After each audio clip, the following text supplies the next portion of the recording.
Hello and नमस्कार दोस्तों, मैं हूं राघव पटेल।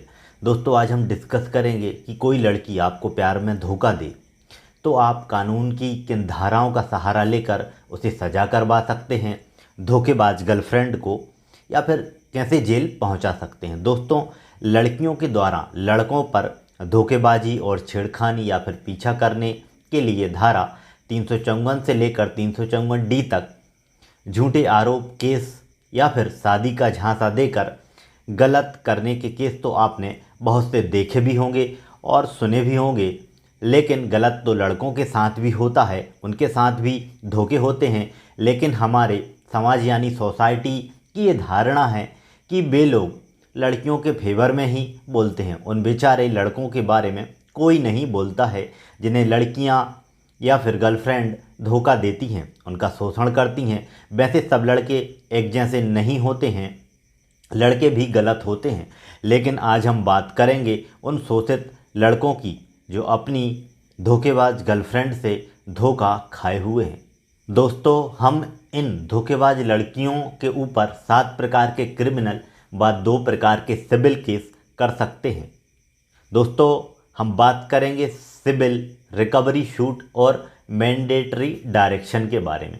हम धोखेबाज लड़कियों को 2 हिस्सों में बांटते हैं। पहली वो जो कि हमारे साथ लिव इन रिलेशनशिप में रहती हैं और दूसरी लिव इन रिलेशनशिप में नहीं रहती हैं, साधारण रूप से हमसे मिलती जुलती रहती हैं। वैसे लड़की का आप पर एक छेड़खानी का केस ही काफ़ी होता है लड़के को चुप कराने के लिए।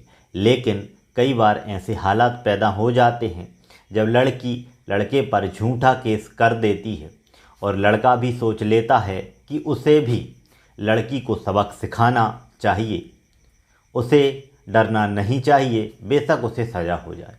तो ऐसे में लड़का भी केस कर सकता है। आइए हम जानते हैं कि हम 7 प्रकार से अब धोखेबाज लड़की के खिलाफ FIR दर्ज करवा सकते हैं और 1 प्रकार से सिविल केस करके सज़ा करवा सकते हैं। दोस्तों, हम बात करेंगे नंबर 1 पॉइंट पे सेक्शन 406 यानी IPC की धारा 406 के बारे में, जिसका मतलब है कि क्रिमिनल ब्रीच ऑफ ट्रस्ट, मतलब किसी व्यक्ति का विश्वास तोड़ने का अपराध करना और विश्वास में लेकर किसी व्यक्ति का सामान अपने पास रखना, उसे वापस नहीं देना, इसमें शामिल होता है।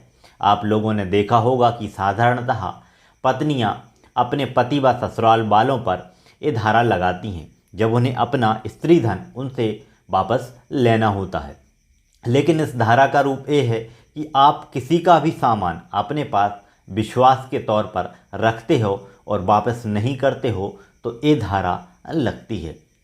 दोस्तों, लड़का और लड़की जब दोस्त होते हैं तो वे एक दूसरे को गिफ्ट भी देते हैं। ऐसे में आपने अपनी धोखेबाज गर्लफ्रेंड को भी गिफ्ट दिए होंगे, तो आप गिफ्ट इस धारा में उससे वापस भी ले सकते हैं। इसके लिए पहले आप उसे लीगल नोटिस भेजेंगे। अगर वो नहीं माने तो उस पर धारा 406 IPC में FIR भी दर्ज करवा सकते हैं। इस धारा में 3 साल तक की सज़ा और जुर्माना या फिर सज़ा और जुर्माना दोनों हो सकते हैं। दोस्तों, ऐसे में सवाल ये उठता है कि आप ये साबित कैसे करेंगे कि आपने धोखेबाज लड़की को जो गिफ्ट दिए थे, क्योंकि कानून सबूत मांगता है। बिना सबूत के आप केस नहीं कर सकते और ना ही किसी प्रकार के केस को जीत सकते हैं। ऐसे में आपने जब भी उसे गिफ्ट दिया होगा तो उस गिफ्ट का बिल सबूत के तौर पर होगा। अगर उसे ऑनलाइन पेमेंट किया होगा तो आपकी बैंक अकाउंट स्टेटमेंट में इसके सबूत होंगे। आपने अपनी धोखेबाज गर्लफ्रेंड को गिफ्ट दिया है तो उस गिफ्ट का कोई फ़ोटो या वीडियो भी होगा, वो भी सबूत के तौर पर माना जाएगा। इसके अलावा आपका कोई दोस्त है जो ये गवाही दे सके कि आपने उसके सामने ये गिफ्ट दिया है और अपने पैसों से दिया है। इसके अलावा आपने गिफ्ट किस खास दिन को दिया होगा तो वो डेट भी आप बता सकते हो, तो वो आपके केस को और मजबूती प्रदान करेंगे। इस प्रकार के सबूतों से आप आसानी से धोखेबाज लड़की पर केस कर सकते हैं और केस को जीत भी सकते हैं। दोस्तों, अब प्रश्न ये उठता है कि क्या गिफ्ट को वापस लिया जा सकता है। दोस्तों ऐसे में सबसे बड़ा सवाल ये उठता है कि क्या गिफ्ट वापस लिया जा सकता है। तो इसका जवाब है हाँ, आप अपना गिफ्ट वापस ले सकते हैं। आप दान वापस नहीं ले सकते, लेकिन गिफ्ट वापस ले सकते हैं। जैसे कि आपने अपनी कोई संपत्ति अपने किसी प्यारे परिवारजन या फिर रिश्तेदार को गिफ्ट कर दी है और कल को आपके साथ कोई धोखा कर दे या फिर आपका अपमान कर दे या फिर अपने किसी निजी का बुरा कर दे, तो आप कोर्ट में केस करके उस गिफ्टेड प्रॉपर्टी को वापस भी ले सकते हैं। जैसे कि माँ बेटे और बेटी को कोई प्रॉपर्टी उनके पति या फिर पिता की मृत्यु के उपरांत मिलती है, उसके बाद में दोनों माँ और बहन अपने हिस्से की संपत्ति अपने बेटे या फिर भाई के नाम पर डीड के द्वारा कर देती हैं और बाद में वो लड़का अपनी माँ और बहन को सम्मान नहीं दे या अपनी माँ को पास नहीं रखे या बहन को बुलाए नहीं, तो ऐसे में वे माँ और बेटी अपने बेटे और भाई पर कोर्ट केस करके उस डीड को ख़त्म करवा सकते हैं और वो संपत्ति अपने नाम करवा सकती हैं। ऐसे में आप भी अपनी धोखेबाज गर्लफ्रेंड को दी हुई गिफ्ट वापस ले सकते हैं। दोस्तों अब नंबर 2 की बात करें, मिसचीफ की जो धारा होती है 426 और 427 आईपीसी के अंतर्गत क्या है सज़ा के प्रावधान। दोस्तों धारा 426 तथा धारा 427 आईपीसी मिसचीफ या रिश्ती के बारे में कहती है। मतलब कि अगर कोई व्यक्ति आपका जानबूझकर नुकसान करता है तो आप इन धाराओं में उसके खिलाफ एफआईआर करवा सकते हैं, उससे अपने नुकसान की भरपाई करवा सकते हैं और उसको सज़ा भी करवा सकते हैं। जैसे कि आपकी गर्लफ्रेंड ने गुस्से में आकर आपके किसी सामान को तोड़ दिया है, आपके नोट को फाड़ दिया है या आपका कोई गिफ्ट तोड़ दिया है या फिर उस गिफ्ट को जला दिया है या फिर किसी और तरीके से उसके मूल स्वरूप को बिगाड़ दिया है, या फिर मान लो कि लड़की ने आपके मोबाइल को तोड़ दिया है, तो आप उसे इस धारा यानी सेक्शन 426 में किसी भी प्रकार के नुकसान करने के लिए 3 महीने की सज़ा और जुर्माने से दंडनीय होगी करवा सकते हैं। और अगर वो नुकसान 50 रुपये से ज़्यादा हैं तो धारा 427 आईपीसी के अंतर्गत 2 वर्ष के कारावास और जुर्माना से या फिर दोनों से आप उससे सज़ा करवा सकते हैं। दोस्तों ये दोनों ही धाराएं बेलेबल ऑफेंस के अंतर्गत आती हैं। दोस्तों यहाँ 2 सवाल ज़रूर पैदा होते हैं कि जैसे क्या हम ये साबित कैसे करेंगे कि उसने हमारा जो सामान तोड़ा है या नुकसान पहुँचा है या फिर इसका रूप बदल दिया है। दूसरा ये कि इतना समय बीत जाने के बाद क्या केस हो सकता है। जैसे कि मैंने पहले लिखा है कि इसके आपके पास में कोई बिल, उसकी फ़ोटो वीडियो गवाह का होना सबूत के तौर पर बहुत ज़रूरी है, जब ही आप उसे सज़ा करवा सकते हैं। दोस्तों 3rd नंबर का पॉइंट है सिविल रिकवरी शूट या फिर मैंडेटरी डायरेक्शन। दोस्तों आप अपनी धोखेबाज गर्लफ्रेंड पर अगर क्रिमिनल केस नहीं करना चाहते हैं या फिर पुलिस आपकी शिकायत नहीं सुन रही है और आप कोर्ट के द्वारा भी केस को नहीं करना चाहते हैं, तो आप अपने गिफ्ट और पैसों के लिए सिविल सूट फाइल कर सकते हैं। इसमें आपका केस आसानी से दर्ज भी हो जाएगा और आपकी धोखेबाज गर्लफ्रेंड को नोटिस भी चला जाएगा। इसमें सिर्फ आपका गिफ्ट और पैसे के हिसाब से कुछ पैसा कोर्ट फीस के रूप में दिया जाएगा, जो केस जीतने या फिर समझौता होने के बाद आपको वापस भी मिल जाता है और केस जीतने पर आपकी धोखेबाज गर्लफ्रेंड पर जुर्माना भी हो सकता है। दोस्तों 4 पॉइंट है धारा 420 आईपीसी में सज़ा और जुर्माना क्या है, इस बारे में हम डिस्कस करेंगे।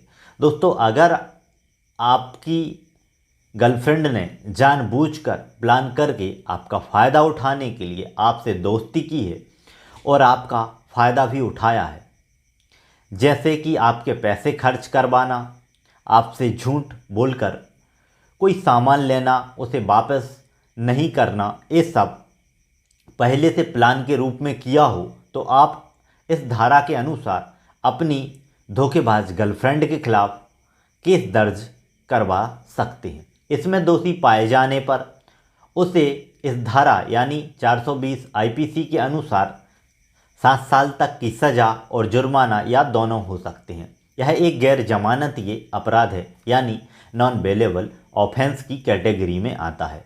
दोस्तों 5 पॉइंट है धारा 323 आईपीसी, मतलब आपकी गर्लफ्रेंड ने जानबूझकर आपको चोट पहुंचाने की कोशिश की है तो इस सेक्शन के अंतर्गत आप एफआईआर को दर्ज करवा सकते हैं। आप धोखेबाज लड़की पर केस कर सकते हैं। इसमें आप धारा 156(3) सीआरपीसी में कोर्ट से आवेदन भी दे सकते हैं। दोस्तों 6 पॉइंट है धारा 504 आईपीसी।